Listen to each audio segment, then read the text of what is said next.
श्री राजेश्वर जी न केवल हिंदुस्तान के लीगल मेट्रोलॉजी क्षेत्र के सबसे बड़े विशेषज्ञ हैं, बल्कि दुनिया में भी वो अपनी खास पहचान रखते हैं। वर्ल्ड लेवल पर हमारे लिए, इंडिया के लिए प्राउड की बात है कि एक ऐसा लीगल मेट्रोलॉजी एक्सपर्ट इंडिया के पास है और उनकी सेवाओं का लाभ देश के करोड़ों उपभोक्ताओं को इस इंस्टीट्यूट के जरिए मिल रहा है। आप सब लोग फिर अभी सेलेक्ट हुए हैं और ट्रेनिंग में हैं, दिसंबर से आप लोग यहाँ हैं, है ना? तो आप लोगों ने देखा होगा कि अपनी फैकल्टी के साथ, अपने टीम के साथ ये किस तरह डेडिकेशन के साथ काम कर रहे हैं। मैं कंज्यूमर प्रोटेक्शन की बात करने के लिए आपके बीच में हूँ और लीगल मेट्रोलॉजी कंज्यूमर प्रोटेक्शन के लिए कंज्यूमर को प्रोटेक्ट करने का सबसे बड़ा हथियार है। अगर वेट्स एंड मेजर सही नहीं होगा तो कंज्यूमर को प्रोटेक्ट नहीं कर सकते। तो इससे पहले कि मैं अपनी मूल बात पे आऊँ, मैं ये जानना चाहता हूँ कि ये नौकरी लगने से पहले, सर्विस ज्वाइन करने से पहले, इस ट्रेनिंग में आने से पहले आप में से कितने लोग लीगल मेट्रोलॉजी के बारे में जानते थे? बता पाएगा? इसका कंपटीशन देने से पहले लीगल मेट्रोलॉजी के बारे में आप में से कोई जानता था? नहीं जानते थे ना? और आपको पता भी नहीं था कि ये वेट्स एंड मेजर का कैसा सिस्टम रहता है, कैसे चलता है। तो आज भी हिंदुस्तान के ज़्यादातर कंज्यूमर्स की यही स्थिति है। वो बेचारे जानते नहीं है कि कैसे अपने आप को प्रोटेक्ट करेंगे, वो जो उनका सबसे बड़ा जरिया है वेट्स एंड मेजरमेंट का। कंज्यूमर पैसे देता है कोई भी सर्विस के लिए, कोई भी प्रोडक्ट के लिए, और दो इम्पोर्टेंट चीज़ है किसी भी प्रोडक्ट और सर्विस को लेकर। पहली है उसकी क्वालिटी और दूसरी है उसकी क्वांटिटी। हम कोई भी सामान खरीद रहे हैं, कोई भी सर्विस ले रहे हैं, तो उसकी क्वालिटी और क्वांटिटी ही मैटर करती है जब हम उसको कैलकुलेट करते हैं या पैसे देते हैं। तो जो आधा पार्ट अगर हम क्वालिटी का मान लें तो आधा पार्ट क्वांटिटी का है। और मुझे खुशी है कि आप लोग वो अधिकारी हैं और बन रहे हैं जो इस क्वांटिटी वाली चीज़ को सुनिश्चित बनाएंगे जा करके, और उन लोगों के लिए बनाएंगे जो बेचारे ज़्यादातर लोग जानते ही नहीं है। क्वांटिटी के बारे में वो समझते तो हैं कि हमें पूरा तौल मिले, हमें पूरा माप मिले, लेकिन वो पूरा तौल और पूरा माप कैसे मिले इसकी टेक्निक से वो परिचित नहीं है। और इसी का फायदा उठा करके जो बिजनेसमैन है वो उनके साथ गड़बड़ी करते हैं। पुराने ज़माने में, अब चूँकि 2-2.5 महीने की आपकी ट्रेनिंग हो गई, आप लोगों ने काफ़ी कुछ सीख लिया होगा। कोई ज़माना था जब तराजू से तोलते थे और टेढ़ी वो इस तरह उसको पकड़ करके डंडी मारना, हम उसको बोलते थे हमारे हिंदी लैंग्वेज में, वजन कम करता था, डंडी मार के वजन कम करता था। मेट्रोलॉजी में जो नाप के लिए माप आता है, वो एक माप है, उसको नीचे से थोड़ा सा अंदर दबा लो तो वजन कम हो जाता है। आप लोगों को आइडिया होगा, इसे पुरानी जमाने की बात थी। लेकिन आज जब हम नई टेक्नोलॉजी में बात कर रहे हैं तो 200 मीटर दूर से खड़ा होकर के इलेक्ट्रिक चिप के जरिए रिमोट से आपके पेट्रोल के मीटर को गड़बड़ करके पेट्रोल की चोरी करने वाला जमाना आ गया है। ऐसे बहुत सारी डिवाइसेस आपको इस ट्रेनिंग में, इन सब के बारे में मुझे नहीं पता कि कितनी अभी जानकारी मिली है। बताया गया होगा कि जो नई टेक्नोलॉजी है उसके जरिए किस तरह कंज्यूमर्स के साथ चीटिंग हो रही है। अब सॉफ्टवेयर बेस्ड जो मेजरमेंट आ गए हैं, पहले हम बाट रख के तोलते थे, अब उसमें डिजिटल डिस्प्ले होता है। लेकिन डिस्प्ले क्या होगा उसमें? डिस्प्ले वो होगा जो उसको प्रोग्राम किया गया है। बेचारा कंज्यूमर समझ रहा है कि जो डिस्प्ले आ रहा है तो सही आ रहा है, इलेक्ट्रिक कांटा है, इसमें दिख रहा है हमारा वजन सही है। लेकिन एक्चुअल में अगर उसको सॉफ्टवेयर को मैनेज कर लिया गया है तो आपका वजन सही नहीं होगा।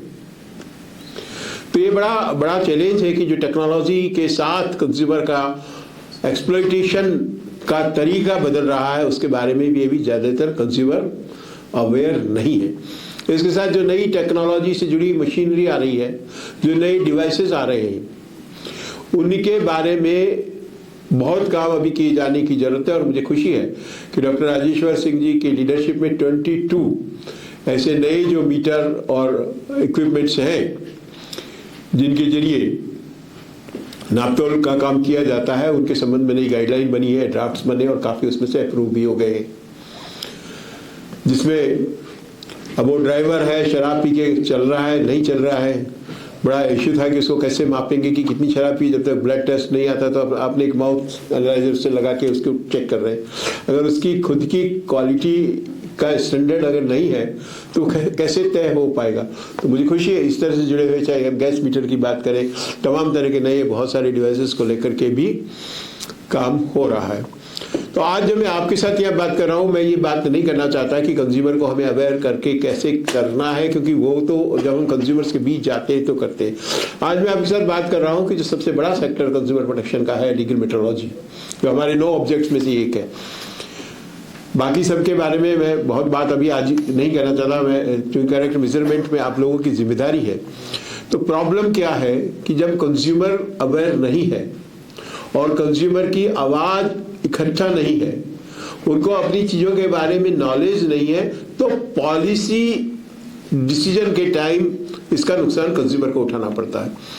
क्योंकि जिन लोगों के खिलाफ ये लड़ाई है, जिनके लिए आप जाके काम करने वाले हैं, industry, businessman, manufacturers, multinational company, वो बहुत स्ट्रांग है, उनके बहुत सारे संसाधन हैं, उनकी जो ट्रेडिंग एसोसिएशंस है, कमर्शियल एसोसिएशन है, 20-20 मंजिल के बिल्डिंग है, उनके पास पैसा है और वो सरकार की नीतियों को प्रभावित करने में सक्षम है।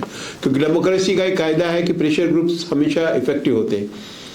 लेकिन दूसरी तरफ जिनसे लड़ाई है कंज्यूमर, वो न तो एक्टिव है, न कोई जुड़े हुए यूनाइट है, न उनकी आवाज में दम है। हमें कोशिश कर रहे हैं लेकिन कितना सा। अभी मेरे आने से पहले तक आप में से किसी ने ये नहीं सुना होगा कि कोई कंज्यूमर ग्रुप होता है जो कंज्यूमर प्रोटेक्शन के लिए काम कर रहा होता है। तो अभी हम आए, आपसे बात हुई, तो स्थिति ये है कि लड़ाई बहुत एक बड़ी ताकतवर समूह से और एक नीचे जो गरीब किसान मजदूर तबके का आदमी उसके साथ है। आप लोगों की जिम्मेदारी है कि आप उसके मीडिएटर बनने वाले हैं, आपके ऊपर वो जिम्मेदारी आने वाली है कि कैसे आप इन लोगों को प्रोटेक्ट करें। तो इसलिए जब मैं आपके साथ बात कर रहा हूं तो मेरे बात करने का नजरिया वो नहीं जो मैं कि कंज्यूमर के साथ जब मैं बात करता हूं। तो इस पॉलिसी में एक नुकसान का क्या हो रहा है कि आप जिस कानून के लिए अब काम करने जा रहे हो, weights and measure act, package community rules, धीरे धीरे करके उनको बदला जा रहा है। अगर मेरी भाषा में कहूँ तो कमजोर किया जा रहा है, और सरकार की भाषा में कहूँ तो उसको थोड़ा सा व्यापार हितैषी और इस तरह का बनाया जा रहा है ताकि लोग ज़्यादा बेहतर ढंग से व्यापार कर सकें। तो उसके लिए बहुत सारे कानून इस तरह से लाए जा रहे हैं, नए जन सुरक्षा अधिनियम के जरिए और अधिनियम के जरिए कि बहुत सारे कानूनों में सजाएं हटाई जा रही। तो लीगल मेट्रोलॉजी एक्ट में, वेट्स एंड मेजर एक्ट में 3 साल पहले तक, 4 साल पहले तक जितनी सजाएं जिन धाराओं में थी उनमें से लगभग आधी में से सजाएं हटा दी गई। और सजाएं हटाने के बाद उसमें अब ये प्रावधान कर दिया गया है कि वो फाइनेंशियल पेनल्टी उसके अंदर जोड़ दी गई है आपको। लेकिन आप समझ सकते हैं कि जो आदमी करोड़ों रुपया अगर गड़बड़ी करके कमा रहा है, उससे हम थोड़ी फाइनेंशियल पेनल्टी अगर लगा देते उस पर क्या फर्क पड़ने वाला है। जब सजा थी तो उसके ऊपर एक डर था। ये डिसीजन क्यों हो पाते हैं? क्योंकि जो कंज्यूमर है, जो सामने वाला पार्ट है, वो बेचारा इकट्ठा नहीं है, उसकी आवाज सुनी नहीं जा रही। तो कंज्यूमर अवेयरनेस की जरूरत बहुत सारी चीज़ों के लिए है। उसके साथ सबसे महत्वपूर्ण बात यह भी है कि पॉलिसी मैटर को डिसाइड करने में, सरकार के निर्णयों में उपभोक्ता यानी आम आदमी की हितों को सुनिश्चित करने की दिशा में भी इस तरह के आंदोलन की बहुत महत्वपूर्ण भूमिका है। और आप लोगों के काम को कंटिन्यू बनाए रखने में बहुत सारे लीगल मेट्रोलॉजी के सीनियर ऑफिसर्स में से बात करते हैं अलग अलग स्टेट में, तो वो ये कहते हैं कि काम करने का मजा ही खत्म हो गया।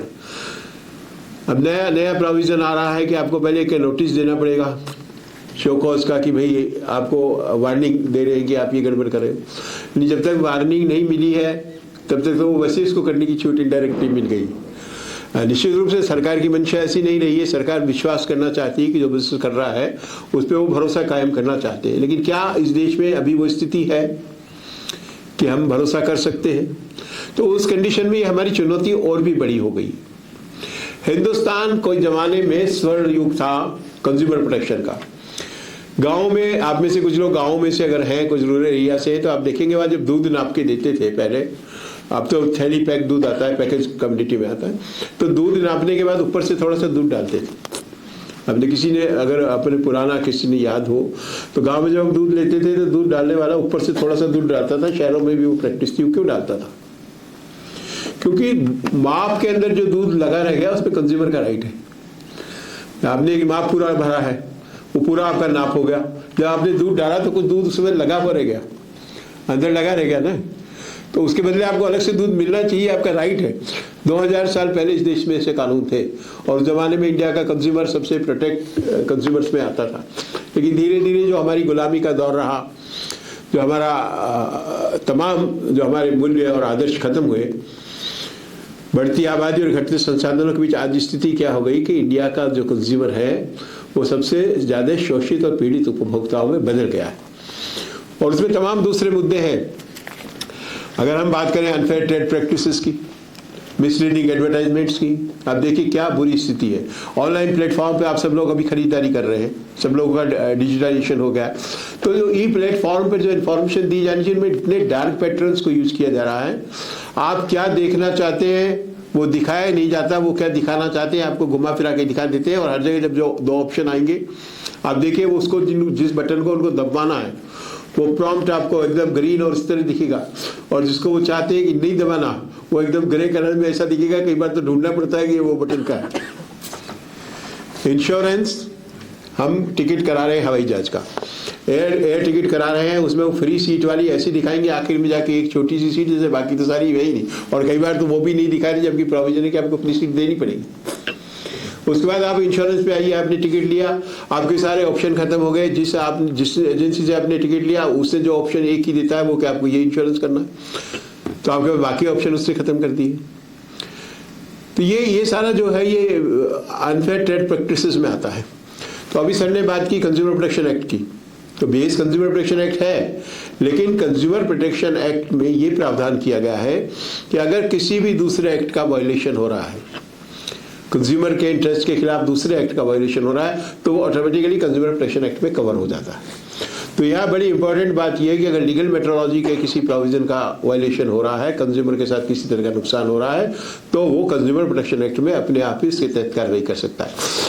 उस समय प्रचलित कोई भी अगर कानून है उसके तहत जो राइट्स कंज्यूमर के बन गए हैं उनका अगर वायलेशन होता है तो वो कंज्यूमर प्रोटेक्शन एक्ट में कार्रवाई कर सकता है। कंज्यूमर प्रोटेक्शन एक्ट में एवरी कंज्यूमर को, आप हम सब उपभोक्ता है, आप एक जगह लीगल मेट्रोलॉजी के अफसर भले ही बन जाए, लेकिन सब जगह आपको कंज्यूम तो करना है। सुबह से उठने से लेकर रात को सोने तक हम सारी चीज़ों को कंज्यूम करते हैं। कंज्यूमर के रूप में हमारी लड़ाई के बाद 1986 में कंज्यूमर प्रोटेक्शन एक्ट आया और 2019 में हमने 8 साल संघर्ष किया। उसके बाद ये नया एक्ट आया कंज्यूमर प्रोटेक्शन एक्ट 2019। इन दोनों एक्ट में समान रूप से 6 राइट्स प्रत्येक कंज्यूमर को दी गए। वो आप जब लीगल मेट्रोलॉजी के लिए काम करेंगे उसमें भी वो चीज़ कवर होती है कि उन 6 राइट्स का अगर वायलेशन होता है तो हम उसके तहत कंज्यूमर प्रोटेक्शन एक्ट में कार्रवाई कर सकते हैं। सबसे पहला राइट है राइट टू सेफ्टी। मार्केट में ऐसा कोई वस्तु या सामान बिकना नहीं चाहिए जिससे आपकी जान या माल को किसी तरह का नुकसान। अगर किसी चीज़ से आपकी जान या माल का नुकसान हो रहा है तो वो कंज्यूमर प्रोटेक्शन एक्ट का वायलेशन माना जाएगा। जैसे इलेक्ट्रिक स्विच है, अब इलेक्ट्रिक स्विच बच्चा भी काम में लेता है, अगर वो अच्छी क्वालिटी का नहीं है तो करंट आएगा, जान जाएगी।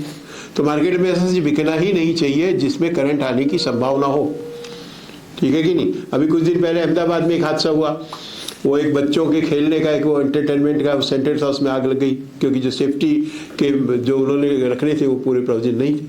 तो ये पहला राइट आपका ये है कि आपको बाजार में सामान लेते समय या सर्विस लेते समय किसी तरह की जान माल का नुकसान नहीं होना चाहिए। दूसरा राइट एवरी कंज्यूमर के रूप में आपको है राइट टू बी इन्फॉर्म। जो भी वस्तु या सेवा बाजार में बिक रही है उसके बारे में पूरी सूचना आपको दी जानी चाहिए, और वो सूचना देने का एक जो सबसे बड़ा जरिया है जिसमें आपकी सबसे बड़ी भूमिका है वो है package community rules.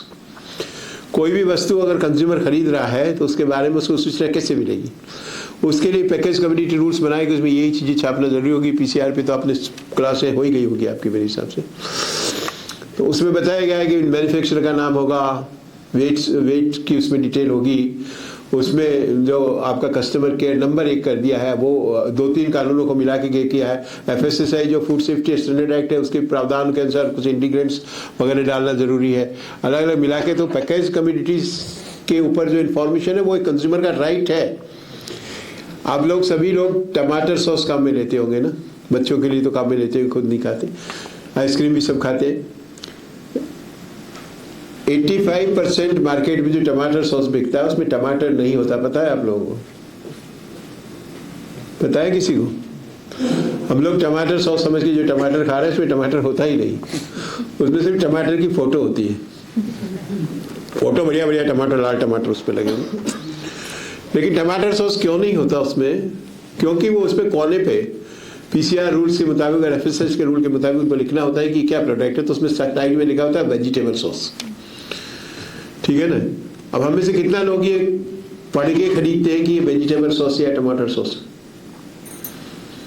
Vegetable sauce में कद्दू से बनाते हैं, टमाटर की खुशबू डालते हैं, रंग डालते हैं, टमाटर होता ही नहीं।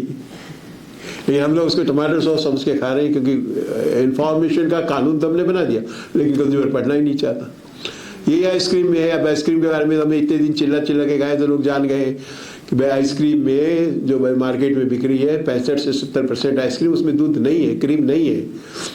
आइसक्रीम की फोटो और हम उसको आइसक्रीम समझ के खा रहे हैं, क्योंकि हम पढ़ नहीं रहे कि पैकेज पे क्या लिखा, वहाँ लिखा है डेजर्ट, फ्रोजन, फलाना, तो वो तो है ही तेल से बना हुआ, तो आपको उसमें दूध है नहीं। लेकिन ये क्या है, अवेयरनेस की कमी के कारण हमारा चलता है। थोड़े दिन पहले तक ये था, अब इसको लोग मिनरल वाटर बोलते थे, कई साल तक मिनरल वाटर बोलते रहे, जबकि ये ओनली ड्रिंकिंग वाटर है, इसमें कोई मिनरल नहीं है। लेकिन इसमें कन्फ्यूजन है, क्योंकि हम पढ़ते नहीं इसमें कौन में लिखा ड्रिंकिंग वाटर। हमने केस पकड़ा, बहुत अच्छी तरह से कार्रवाई की हमने।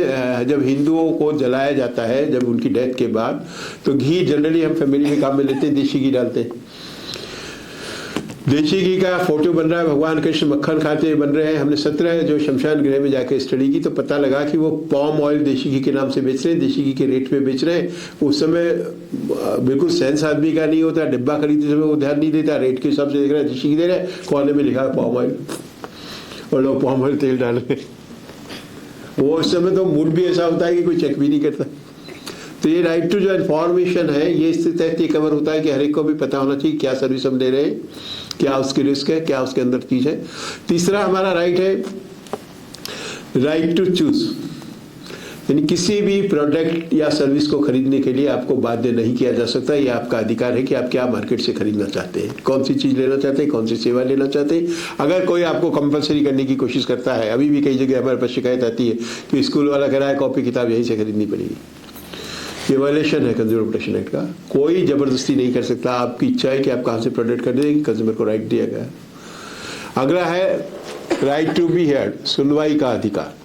अगर कोई प्रोडक्ट आपने लिया और कोई सर्विस ली और किसी तरह की कंप्लेंट हो गई, कोई शिकायत आ गई, आपको गड़बड़ मामला है, और आप दुकानदार के पास वापस जाके कह रहे हैं कि अब ये तो गड़बड़ी है, और दुकानदार आपको मना नहीं कर सकता, ये हमने प्रावधान किया है। लेकिन हमें पता नहीं है, क्योंकि 1955 का सेल्स ऑफ गुड्स एक्ट था, वो ये कहता था कि एक बार अगर माल आप खरीद लाए तो आपकी जिम्मेदारी आप आंख खोल के देख के सामान खरीदो।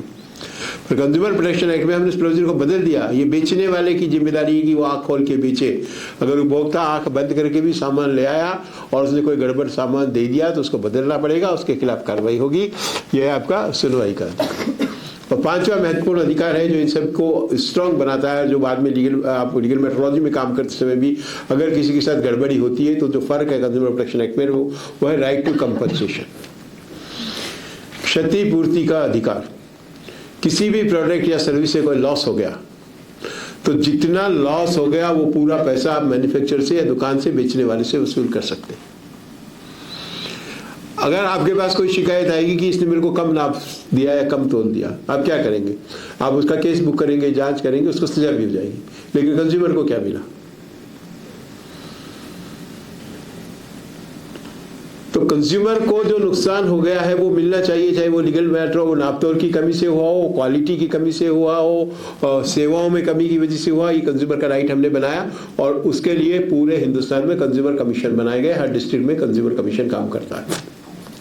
जितना लॉस उसको हुआ है उतना लॉस के बदले वो कंपनसेशन लेने के लिए राइट रखता है और इन कमीशंस के जरिए वो कंपनसेशन ले सकता है।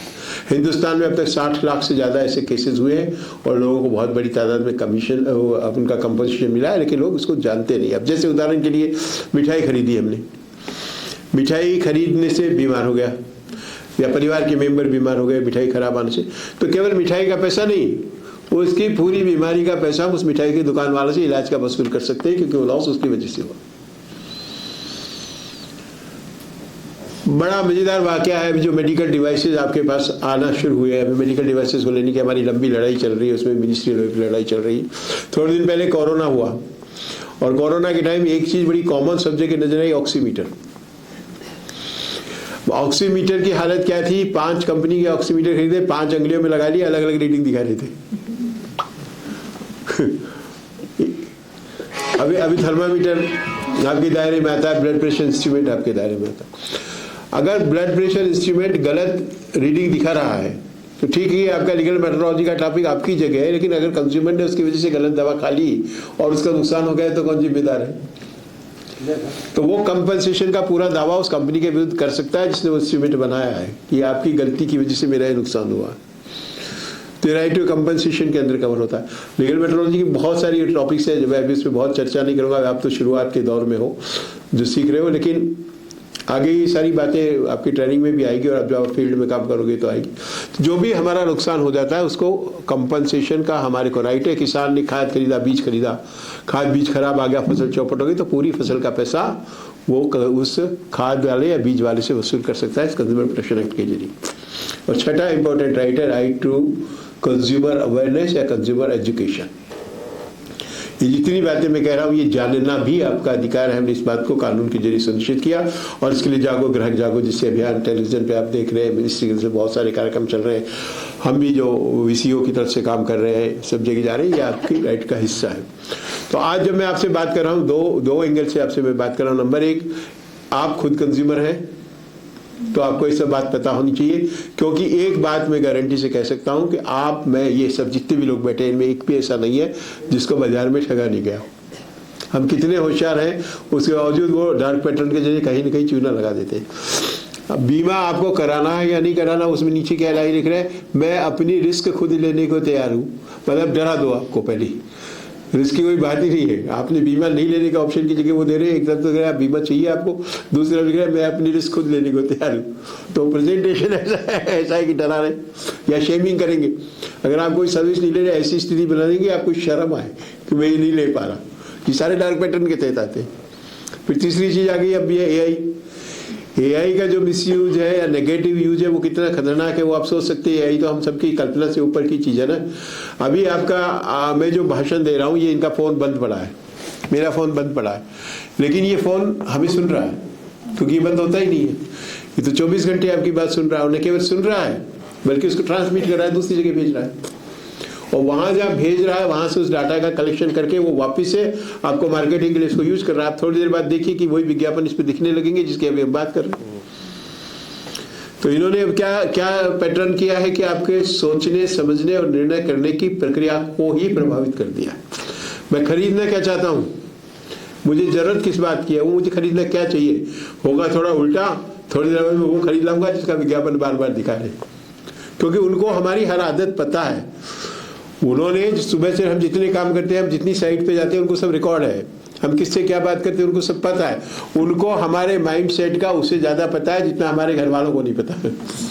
हम क्या करते हैं उनको सब पता है और उसके अकॉर्डिंग वो आपको विज्ञापन दिखाते हैं। एक ही बात झूठ को भी आप 10 बार दिखाओ तो सच लगने लगती है और वो डिसीजन के आपके प्रोसेस को बदल देते हैं।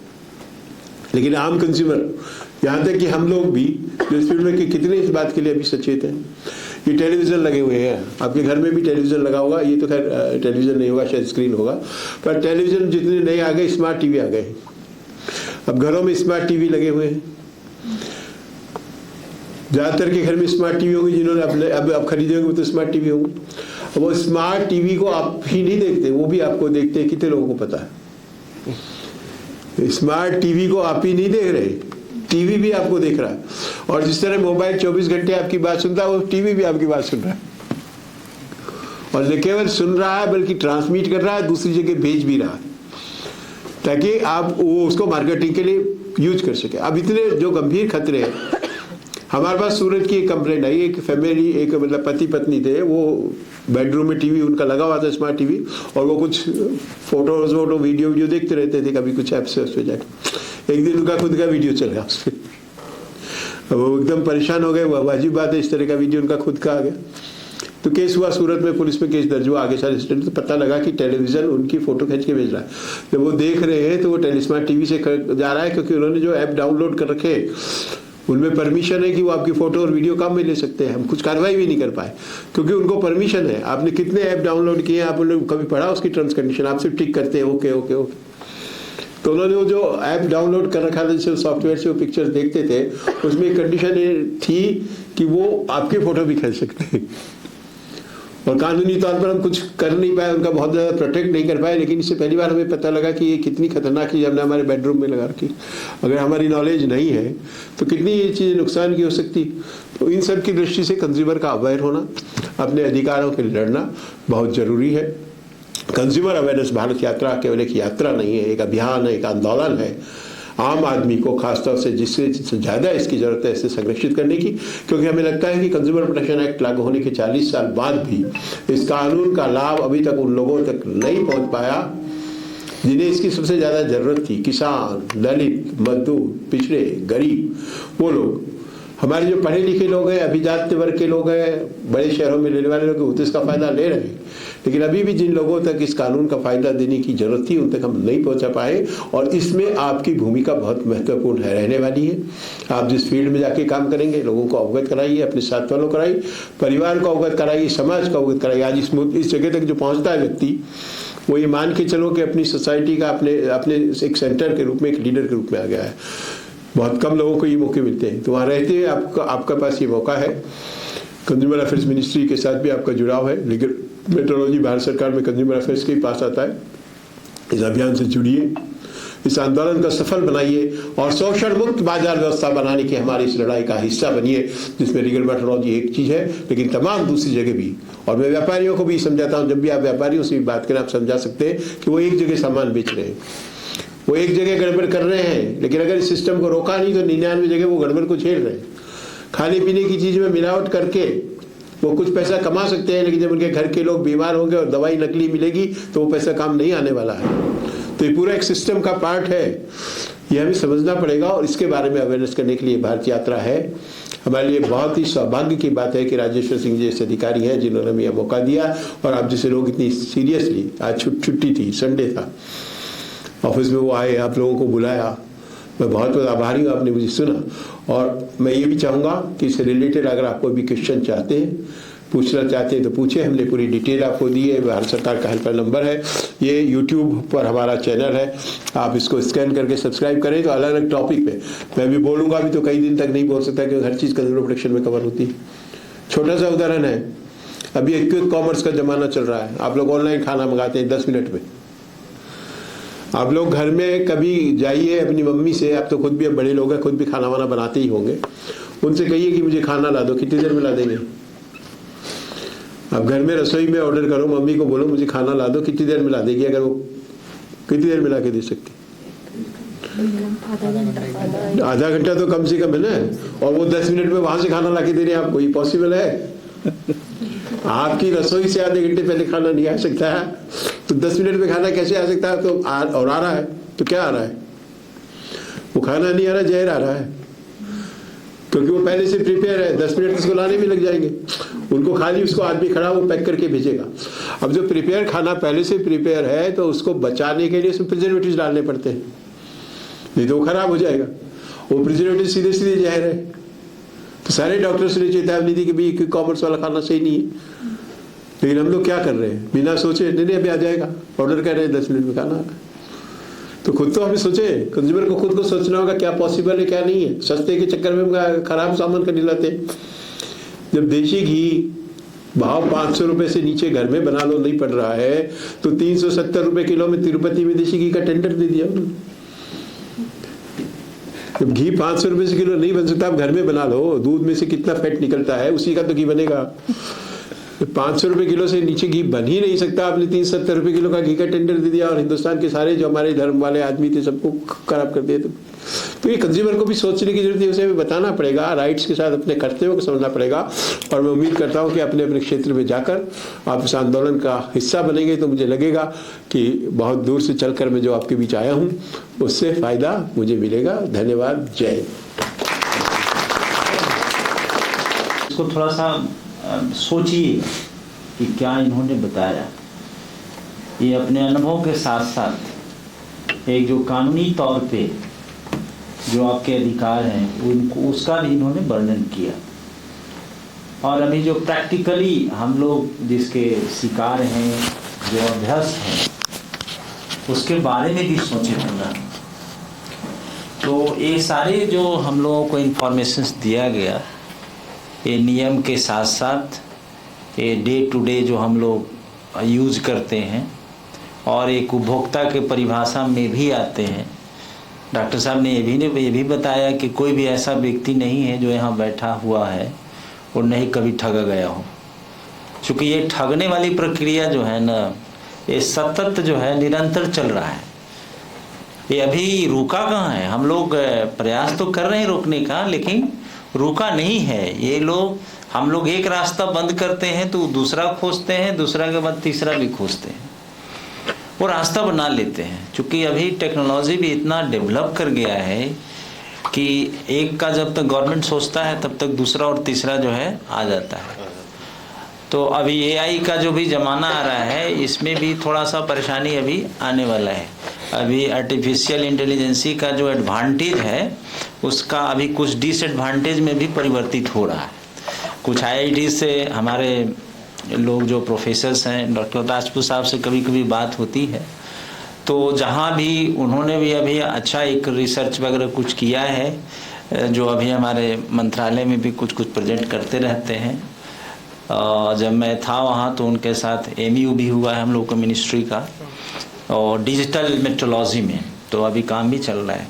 अभी वो एक सारे RRSL इवन IIM को भी उन्होंने स्टडी किया है और कुछ क्वालिटी कंट्रोल्स पे वो सारे चीज़ों को वो सबमिट भी किया है। वो फाइनल अभी स्टेज में है। तो रह गई बात कि हम लोग एक उपभोक्ता हैं, इस उपभोक्ता होने के नाते हम लोग इस पे सोचे। उसके साथ साथ क्या है, आप एक अधिकारी भी हैं, एक आप अधिकारी हैं जिसकी आप अभी ट्रेनिंग ले रहे हैं, और इसकी स्पेशलाइज्ड आप एक अधिकारी हैं, इन्फोर्सिंग अथॉरिटी हैं। तो आपका जो दायित्व है एक आम नागरिक से उठ करके काफ़ी ऊपर है, क्योंकि आपके द्वारा जब प्रोटेक्शंस दिया जाएगा तो हम जो भी या बाहर में जो भी उपभोक्ता हैं वो काफ़ी अपने अधिकार के बारे में वो सुरक्षित अनुभव करेंगे और वो सही चीज़ पाएंगे। इसलिए यहाँ पर आपका जो एक अधिकार है, आपका एक जो दायित्व है, आपकी एक जो ड्यूटीज़ बनती है, उसको थोड़ा सा मतलब आप सोच के निभाएं और एक इफ़ेक्टिव रूप में करें और एक कर्मठ अधिकारी के रूप में करें और इस पे कंसस रहें। क्योंकि हो क्या रहा है ना, अभी फील्ड्स में इतने बड़े मैनिपुलेशंस हैं, खास करके अब फ्यूल डिस्पेंसर की बात करें, पेट्रोल पंप की बात करें, तो अभी इतने सारे चिप्स वगैरह यूज़ हो रहे हैं, इतने सारे डिजिटल कंट्रोल्स हैं कि कंज्यूमर्स को तो पूरा मिलता ही नहीं है, बैठे बैठे सारे चेंज हो जा रहे हैं। तो इसमें आपको थोड़ा सा कंसस होना पड़ेगा।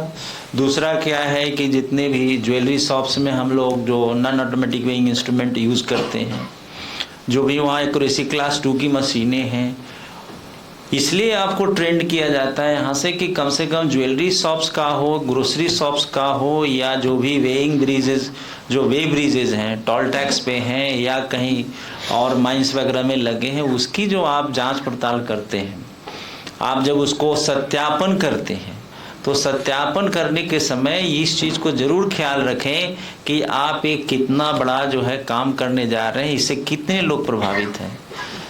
एक बार सर पार्लियामेंट में इस चीज़ पे बातें आई कि जो है वो घटतौली इतनी हो रही है वे ब्रिजेस में, जिससे कोयला वगैरह जो है कैरी फॉरवर्ड होता है, वो मोर देन 5,000 करोड़ की बातें आई थी कैलकुलेशंस करने के बाद। और उसके लिए ये डिपार्टमेंट रिस्पॉन्सिबल हो रहा था, ये legal metrology department, weights and measure department. उसमें समय डायरेक्टर टेक्निकल थे, उन्होंने जब वो पार्लियामेंट में बात हुई तो उन्होंने इस चीज़ को रेज किया, और उस समय हम लोग स्पेशली रेलवे डिपार्टमेंट को ट्रेन किए, जितने भी उनके इंजीनियर्स थे, कि आप भी इसको पकड़ो। वो होता क्या है, वो जान करके भी कहीं कहीं पर वो मिली भगत वाली बात हो जाती है, ये मिली भगत वाली बात है। तो हमारा ऑफिसर्स भी, आप खास करके महाराष्ट्र की बात बता दें आपको, नागपुर में WCL की कहानी ये थी कि वहाँ जितने भी वे ब्रिजेस, करीब 100 वे ब्रिजेस हैं, तो उसमें जो इंस्पेक्टर था उसको जब ये हेडिंग सी की जब बातें हो रही थी, उसको टेस्टिंग नहीं आ रहा था, वेगन वेमेंट टेस्ट और ये आपका ट्रेन वेमेंट टेस्ट। तो यदि उसको वेगन वेमेंट और ट्रेन वेमेंट की टेस्टिंग नहीं आएगा तो वेरिफिकेशन कैसे करेगा। तो उसका जो चीफ इंजीनियर था, टेक्निकल आदमी था, वो उसको लौटा दिया। फिर वो बंदा आया, फिर सीख के गया, उस चीफ इंजीनियर को समझाया, तब जाकर के उसको परमिट किया कि हाँ अब कर सकते हो। तो ये चीज़ क्या है, ये आपको देखना पड़ेगा और आपको इसका जो है, जो भी डॉक्टर साहब बोले हैं उसको थोड़ा आप अमल करें और इसको लागू करें, तभी इनका भी यात्रा सफल होगा और तब हम लोग एक समझेंगे कि एक अच्छे अधिकारी के रूप में अपने कर्तव्य का निर्वहन कर रहे हैं।